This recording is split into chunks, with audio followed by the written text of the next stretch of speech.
doesn't seem to be anyone around. I think that's all we can do without paying royalties. Probably. I think you need to tap X to get yourself... Tap X to get myself into this game, baby. Who do I want to play? This guy looks pretty cool. But I want to play this dude. Might be Devora. Choose very balanced. Welcome to Waking the Kraken. I'm Wes Potts. And I'm Alex Kahneman. And today we're going to be playing Mortal Kombat as we discuss movies. Yeah. So, well, what did you just watch recently? So I watched on Netflix. I watched that new Outlaw King movie starring Chris Pine. Oh yeah. It's from the makers of Hell or High Water. I didn't ask for. It was interesting. I think it was super accurate on the idea of like. It was accurate for like the medieval battles. Although I liked it. I know I've been talking about it for. How do I sling my sword out? Doesn't matter. I'll just figure it out. Yeah. Like I don't know. I never used Kinshi. But he like I think the movie was good. I think the end just left me like kind of wanting more. Yeah. So like, give me a brief breakdown of like what kind of happens in the movie. Okay, so if you know any Scottish history, you know who Robert the Bruce is. Mm-hmm. You probably have seen him if you've watched William Wallace movie, The Braveheart. Although he was the bad guy in that. In this movie, like basically he's deemed an outlaw by the King of England. Holy shit, did I get murdered? Yeah, that was pretty bad. But he's deemed an outlaw by the King of England. And instead, he starts to, instead of like trying to run and be a puss, he basically just fights the King of England in this huge campaign of trying to get all these Scottish lords together for uniting Scotland together. Right. Oh, damn. All right. And then, so it's just all of that, him trying to get the... Yeah, it's kind of that. You see a couple battles, they're pretty neat, but like, I think, and they're like, the trebuchet scene was super rad in it, but like, I think it just like the ending left lackluster. I don't want to ruin the ending. It was just kind of lackluster for me on that. Right. There is a new documentary though that I'm super stoked about seeing. What's it called? I don't remember what it's called, but it's about Orson Welles, and in fact, it even stars like Orson Welles' last movie, I think, within the actual documentary. Oh, that's cool. So. Interesting. And refresh me on Orson Welles. So he's the guy that, if you ever heard about the War of the Worlds scandal kind of thing, yeah. like he's the one that did that. He's also done like Macbeth. He was a huge like old Hollywood director. Yes. By the way, both triggers will do your X-ray attack whenever your meter's full, like it is. Okay. But yeah, so that one seems really interesting. That's done by Netflix as well, so I'm pretty excited about seeing that. What about you? You said you saw, you went to a theater. Yeah. For the first time in a while, Kaylee and I went and saw A Star Is Born, because we both love Lady Gaga, and also Bradley Cooper. Like he has a hard time making a bad movie, in my opinion. Sure.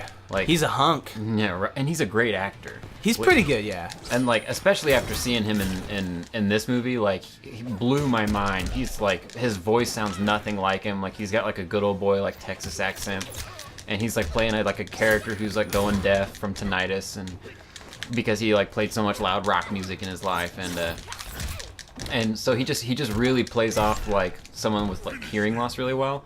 And then oh shit, there, I'll shoot you with the bug. Yeah. But like his singing was on point, super killer. Like all of the original songs were awesome. Like I thought they did a really good job of capturing like what pop music sounds like today, and then like also like what rock music did sound like, because the whole story is that it's like an old rock musician meets a young singer and ends up basically trying to kickstart her career, and then they fall in love and get married. And I think the cutest thing, Chloe went and saw that, and like the cutest thing ever is the fact that she, like those two together outside of the movie are still like best friends. Yeah, like the way they talk about each other, like you can tell they definitely really care about one another, and like had a really good time making the movie. But there was a couple things in the movie that I had some issues with. Like, yeah. Especially with doing all the like the video editing that I've been doing, like I really pick up on that now. Yeah. More so than I ever had.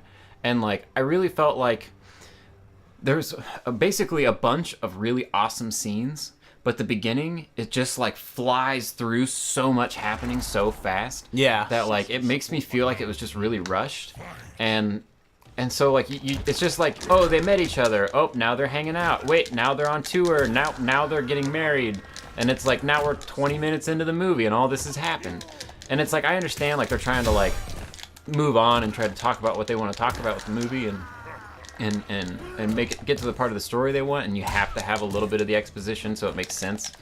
But like I felt like there was a bunch of scenes that could have been really lengthened and like would have really helped the like build up and the flow of like getting to know the characters.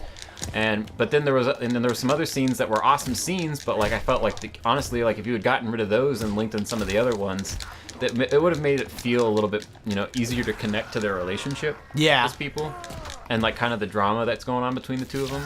Because like that's the one thing that really got me was like, they don't really seem, I don't know, you don't see enough of them to like really believe how in love they are. Right. And so like you're just kind of left to just be like, yep, like you just have to know it.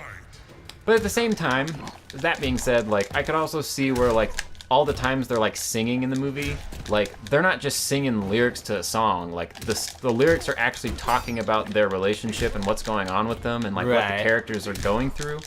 And so the songs really do help progress the story along. So it's kind of like this like weird half musical kind of feel to it. Yeah, like it's only a musical when they're on stage. And and so like it has that same feeling where the story progresses through the words of the song, but then at the same time, boom.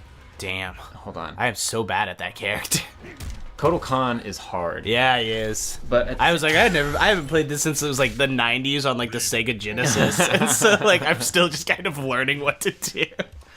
But yeah, like I don't know. And there are some other decisions they made, like spoiler alert, Bradley Cooper's character commits suicide, and like it felt kind of like out of place to me. Yeah. Like it's like this super dramatic sad thing that's like not really about the music, and it's almost like I could understand why his character wanted to do it, and like they also kind of make it seem like his character was inclined towards that. So that, like or at least that level of depression. But like you don't see any of that. It's just him talking about him being a little kid for like one scene, And it's and he's talking about it with this other like almost inconsequential character. And so it's like that's kind of the like foreshadowing that's letting you know that it's going to happen later on. But I personally felt like they were just really pushing to make it darker and a little bit more dramatic feeling. Because this, I don't know, and I feel like it really kind of took away from what they were trying to do with the music, and like the whole point of the movie, and just like I don't know, like but other than those few things, like I thought it was an excellent movie. I thought Lady Gaga did a great job. I think she's a very talented actress. I mean, obviously she's an incredible singer. Yeah, Chloe loves Lady Gaga. I asked her how the movie was. She's like, I cried, and I was like, oh. She's like, I think I just needed to get out a lot of like crying, and like I was like, yeah, I mean those kind of movies, I can imagine those kind of things where like those kind of movies just throw you into a loop. Oh damn! Look at my gotta watch this face. Oh, my neck, my back, my neck, my back, my neck, and my back. Nice. But yeah, overall, it was a really excellent movie, and I thought everything was beautifully shot. I thought the writing was really clever, and it was really entertaining. Like, I definitely think you should go see it. But like, I really just felt like I don't know. I just felt like him committing suicide and just really kind of detracted from the movie for me. Yeah. And made me feel a little bit like, well, yeah, this is real and people are like this, but at the same time, like, you didn't make me believe this character was like this. It just kind of came out of nowhere. Yeah. I honestly, like, I kind of want to get my, like, action movie on. J.J. Abrams just released Overlord this week. Oh, yeah. And, like, I want to watch John Boyega from Star Wars in a World War II film where he kicks the shit out of Nazis that are zombies and vampires and stuff. It's going to be a lot of fun. It looks ridiculously fun. That's a movie that I'm definitely excited to see. But also, in seeing A Star Is Born at the theater, I just got reminded why I don't like going to movie theaters anymore. Oh, yeah? Because they're incredibly loud. Yeah. And no matter how comfortable they are, like, 2 people is $40. Like, like we don't have any real cheap theaters anymore. Like every ticket for an adult is like $14 or more, and it's like, okay, so there's $30 just in tickets to see it. And it's like, and plus we like both got a drink and like we like got, I think that's it. I think. Did you go for your birthday? Is that what you went for? No, you went for something else. Yeah. No, we just went as like we'd been wanting to go see it, and so we wanted to see that while it was still in theaters. Yeah, because Kaylee does she likes Lady Gaga too, doesn't she? Yeah, quite a bit. Well, she's the one who introduced me to like actually appreciating her and not just seeing her as the pop star that wears weird clothing, you know. And not just her poker face. Exactly. There it is. Oh, damn it. But yeah, like, so like I'm really excited to see J.J. Abrams do this kind of thing. I think I needed a break from J.J. Abrams doing Star Wars, but John Boyega's in it, so it still has a connection to it. Right. I've been living my life in a lot of Star Wars recently, so. I'm also really like excited to see what John Boyega is going to do with his career as well, because like Star Wars is a huge movie to start. Yeah. You know? And so, like, I can only imagine that, like, with Overlord, like, it's another J.J. Abrams film, and I feel like he's a really killer director, and every movie he puts out is just, like, almost always on the money, you know? I loved his Star Treks. His Star Treks were phenomenal. Yeah, his Star Treks were, like, better at introducing new fans to Star Trek, and also better at, like, maintaining the feeling of Star Trek. Well, doing the alternate reality, as someone who's, like, loved Star Trek for a long time and stuff, doing that whole alternate reality really eliminates a lot of the whole, like, fucking nerds being like, oh yeah, you know, like, well, that's great, but Kirk would never do that, or like Spock would never be like that kind of thing. You're like, it's alternate reality Spock. Like, exactly. And so I don't know. I'm excited to see Overlord, and especially like since John Boyega's in it. Yeah. Like, I'm interested to see what other movies he's gonna start doing after this, because now he's done like a major fantasy film. Now he's doing like, it's still a fantasy film, but it's more like a historical fiction. Yeah. Historical fantasy fiction. Historical ridiculous. Like, Yeah, that should be the newest genre. But just, you know, I don't know. Yeah, just that. I like John Boyega. I told Hamilton this week that we would go see that Bohemian Rhapsody. Like, oh, yeah. I'm really excited to see that. Chloe went and saw that too. She sees all these movies without me because she loves me.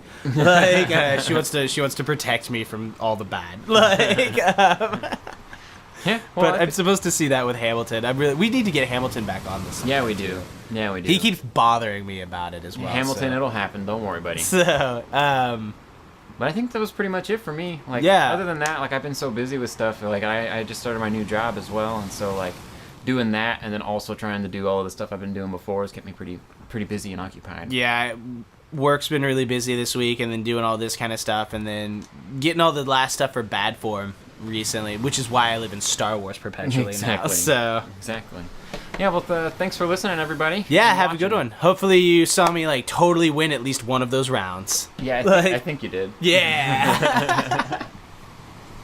Okay, goodbye.